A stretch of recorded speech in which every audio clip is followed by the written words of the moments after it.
ಶ್ರೀಮತಿ ಸೋನಿಯಾ ಗಾಂಧಿ ಅವರ ನೇತೃತ್ವದಲ್ಲಿ ಮನಮೋಹನ್ ಸಿಂಗ್ ಸರ್ಕಾರ ಇಡೀ ಪ್ರಪಂಚ ನಮ್ಮ ಉದ್ಯೋಗ ಖಾತ್ರಿ ಯೋಜನೆಯನ್ನು ಗಮನಿಸಿತ್ತು.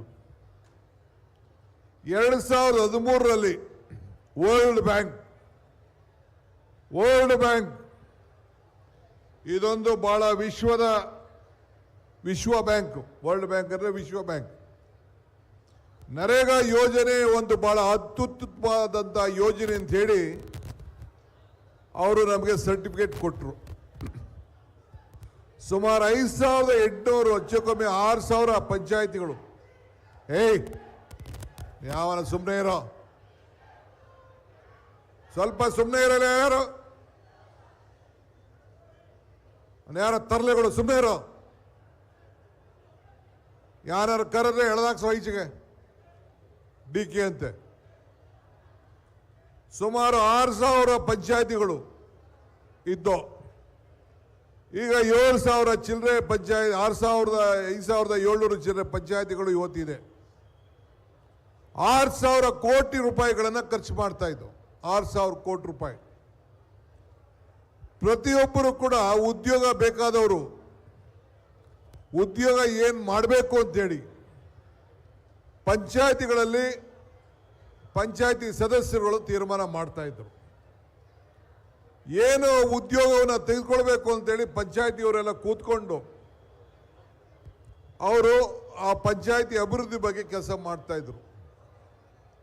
ಮನಮೋಹನ್ ಸಿಂಗ್ ಅವರು CP ಜೋಶಿ ಅವರು ಕೇಂದ್ರ ಮಂತ್ರಿಯಾಗಿದ್ದಾಗ ಸೋನಿಯಾ ಗಾಂಧಿ ಅವರ ಮಾರ್ಗದರ್ಶನದ ಮೇಲೆ ಯಾರು ಬೇರೆ ಜಮೀನುಗಳಿಗೆ ಹೋಗಿ ಕೆಲಸ ಮಾಡೋಕ್ಕೆ ಅವಮಾನ ಆಗ್ತದೆ ಅಂತೇಳಿ ಕೂಲಿಯನ್ನು ಕೊಡಬೇಕು ಅಂತೇಳಿ ತನ್ನ ಸ್ವಂತ ಜಮೀನಲ್ಲೂ ಕೂಡ ಉದ್ಯೋಗ ಮಾಡಿಕೊಟ್ರೆ ಅವ್ರಿಗೆ ಕೂಲಿ ಕೊಡುವಂಥ ಒಂದು ಐತಿಹಾಸಿಕವಾದಂಥ ತೀರ್ಮಾನವನ್ನು UPA ಸರ್ಕಾರ ಮಾಡ್ತು.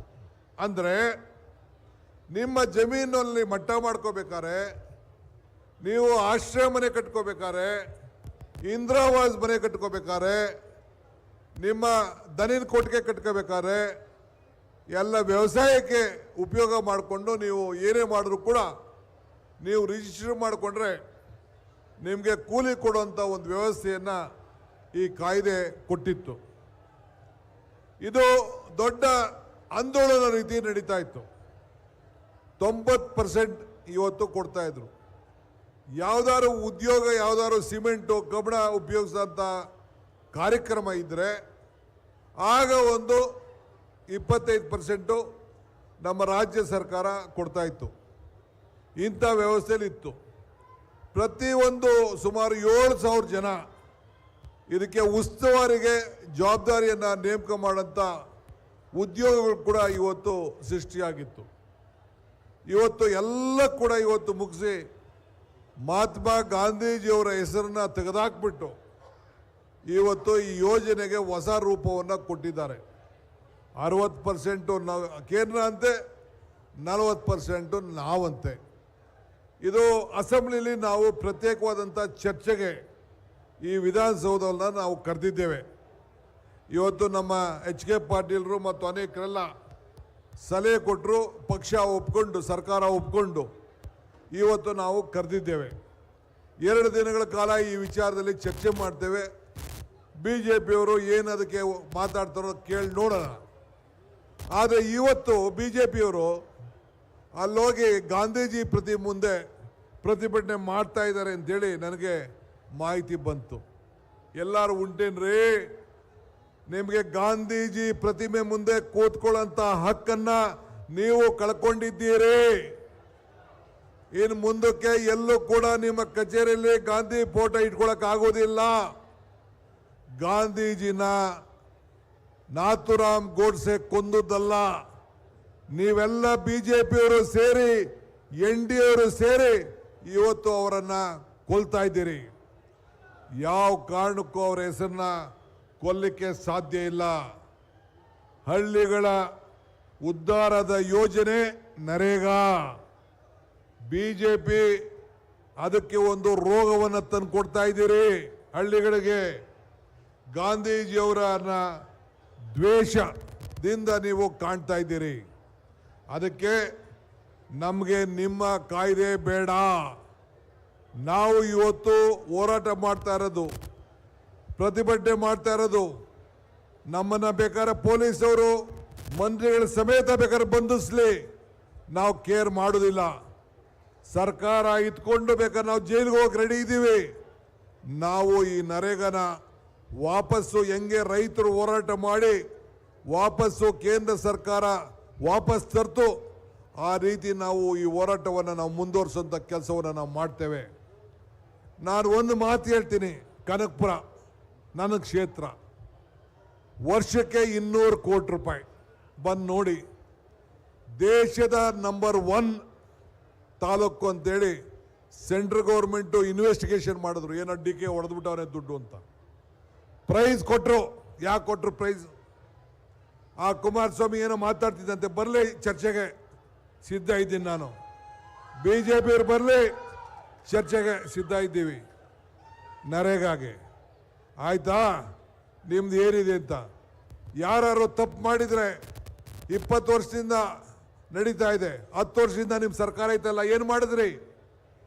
ನಾವುಗಳು ಕೆಲವು ಪಂಚಾಯತಿಗಳು ಏನೋ ಹೆಚ್ಚು ಕಮ್ಮಿ ಆಯಿತು ಅಂತೇಳಿ ನಾವು ಕೆಲವು ಕ್ರಮವನ್ನು ಕೈಗೊಂಡಿದ್ದೇವೆ. ಯಾರೋ ಒಬ್ಬರು ಇಬ್ಬರು ತಪ್ಪು ಮಾಡ್ತಾರೆ ಅಂತಾರೆ, ಮೂಗನೆ ಕುಯ್ದು ಬಿಡೋಕ್ಕಾಗ್ತಿದ್ದಾ? ಸಾಧ್ಯ ಇಲ್ಲ. ಒಂದು ಹೇಳಲಿಕ್ಕೆ ನಾನು ಬಯಸ್ತೇನೆ, ನಮ್ಮ KPCC ಎಲ್ಲ ಪದಾಧಿಕಾರಿಗಳು ಎಲ್ಲ ಸೇರಿ ನಮ್ಮ ಉಗ್ರಪ್ಪನವರ ಮುಖಂಡತ್ವದಲ್ಲಿ ನನಗೊಂದು ಪತ್ರ ಬರೆದಿದ್ದಾರೆ, ನಮಗೆ ತಿಳಿಸಿದ್ದಾರೆ. ಏನಂದ್ರೆ 6,000 ಪಂಚಾಯತಿಗಳೇನಿದೆ, ಗಾಂಧೀಜಿ ಹೆಸರನ್ನು ಅಳಿಸ್ಲಾಕ್ಲಿಕ್ಕೆ ಸಾಧ್ಯ ಇಲ್ಲ. ಮುಂದಿನ ದಿನದಲ್ಲಿ ಗ್ರಾಮ ಪಂಚಾಯತಿಗಳಿಗೆ ಮಹಾತ್ಮ ಗಾಂಧೀಜಿಯವರ ಹೆಸರನ್ನ ಇಡಬೇಕು ಅಂತೇಳಿ ಸರ್ಕಾರಕ್ಕೆ ಅವರು ಸೂಚಿಸಿದ್ದಾರೆ. ಇದು ಪಕ್ಷದ ತೀರ್ಮಾನ. ನಾವು ಮುಖ್ಯಮಂತ್ರಿಗಳಿಗೆ ಆ ಮನವಿಯನ್ನು ನಾವು ಕೊಟ್ಟಿದ್ದೇವೆ. ಸೊ ಅದಕ್ಕೆ ಮುಂದಿನ ಗಾಂಧೀಜಿ ಹೆಸರು ಶಾಶ್ವತವಾಗಿ ಉಳ್ಕೊಂಡಿರಬೇಕು.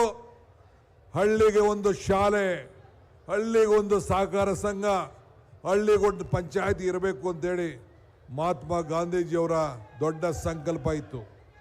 ಸೊ ಆ ದೊಟ್ಟಿನಲ್ಲಿ ಇವತ್ತು ನಾವು ಮುಂದಿನ ದಿನದಲ್ಲಿ ಎಲ್ಲ ಗ್ರಾಮ ಪಂಚಾಯತಿಗಳಿಗೆ ಮಹಾತ್ಮ ಗಾಂಧೀಜಿಯವ್ರನ್ನ ಹೆಸರನ್ನ ಸೇರಿಸುವಂಥ ಕೆಲಸವನ್ನು ನಾವು ಕಾರ್ಯಕ್ರಮವನ್ನು ರೂಪಿಸ್ತೇವೆ. ಕೇಂದ್ರ ಸರ್ಕಾರ ಹಿಂದೆ ನರೇಗಾದಲ್ಲಿ ಕೊಡಬೇಕಾದಂಥ ಹಣ ಕೊಡಲಿಲ್ಲ, ಅವರು ಕೊಡಲಿಲ್ಲ.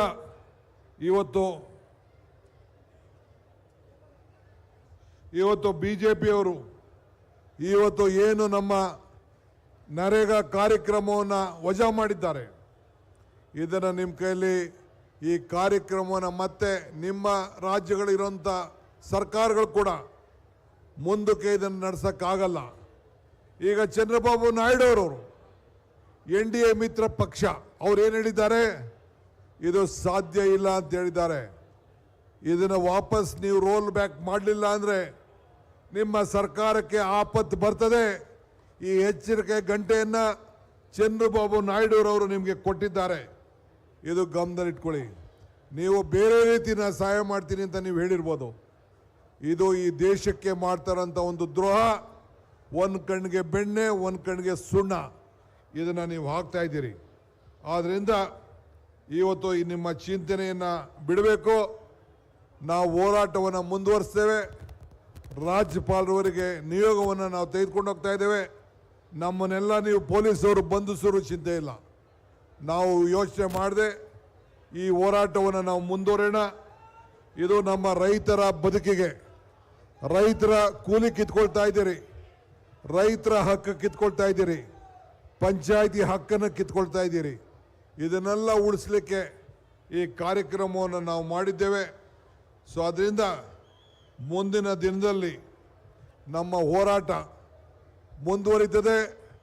ಪ್ರತಿ ಪಂಚಾಯಿತಿಗೂ ಎಲ್ಲ ನಮ್ಮ ಈ ಒಂದು ಕಾರ್ಮಿಕನ ಕರ್ಕೊಂಡು ತಾಲೂಕು ಹೆಡ್ ಕ್ವಾರ್ಟರ್ಸ್ನಲ್ಲಿ 5 ಕಿಲೋಮೀಟರ್ ಪಾದಯಾತ್ರೆನ ಮುಂದಿನ ದಿನದಲ್ಲಿ ನಾವು ಕಾರ್ಯಕ್ರಮವನ್ನು ರೂಪಿಸಿದ್ದೇವೆ.